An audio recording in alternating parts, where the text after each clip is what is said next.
Hi everyone, it's October 25th. My name is Shawnee Chambers and it's time for another Life Journal Jumpstart. Today's reading is Job 16 and Acts 21, 22, and 23.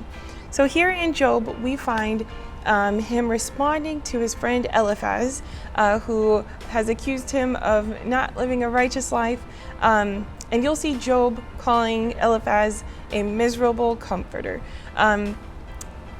If you see and feel any empathy for Job in the way that his friends are sharing their advice with him or their guidance with him, though they may have some wisdom that is out of context for Job's situation, they are not being very good comforters. And something that I believe we can take from this is that when you're going to comfort somebody, you don't kick a friend while they're down.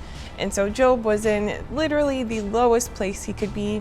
As we've learned from previous chapters, and we'll see in the chapters to come, he has literally lost everything and has gained only misery in this time when it comes to worldly things or the things in this life. But he still has the Lord, even though Job does ask God why he's left him. He feels that God has treated him as an enemy and doesn't want much to do with him. But in fact, God actually sees Job as his friend, and we'll see that in later chapters as well. But Job does ask God to acknowledge his innocence.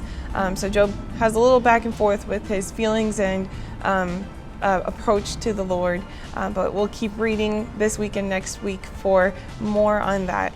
In Acts 21 to 23, we see Paul traveling a bunch as always, and the disciples in one place tell him, do not go to Jerusalem because it's been prophesied that if you go there, you will be arrested and in trouble with the law. And Paul is so brave and courageous as always to say that I am literally willing to die and lose everything for the glory of Jesus Christ.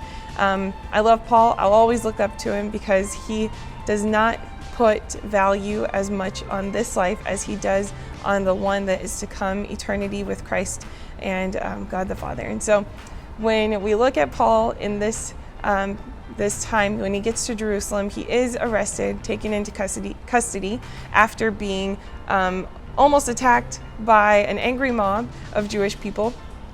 And a commander, some Roman soldiers, take him out of that, and then they permit him to speak to the crowd of people, and he testifies his whole story of coming from a zealous background of persecuting Christians for the glory of God as well. So he acknowledges he knows their heart's intent, but he also wants to share Jesus with them.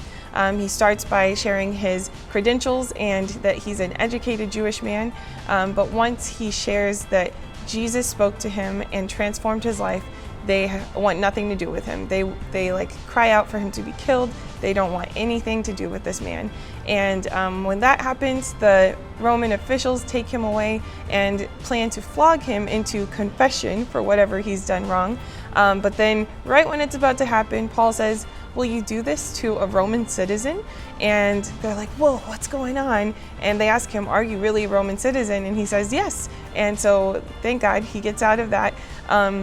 And then later he actually goes before the council and the high priest, and he begins speaking to share a defense for what he's being tried for.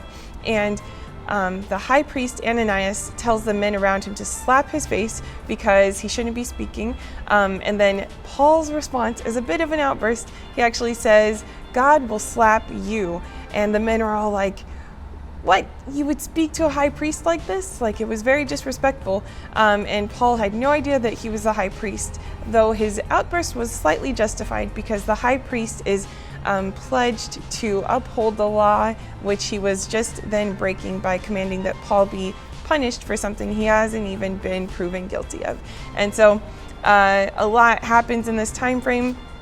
The Pharisees and Sadducees have different beliefs on the resurrection of the dead, and so they end up being torn during that discussion, and then they take Paul away again, and then he is shown in a dream that he is to go before Caesar and testify before him, but not before finding out from his nephew that he is actually going to, there's a group of men pursuing to kill him, and pledging that they would not eat or drink anything until they kill Paul.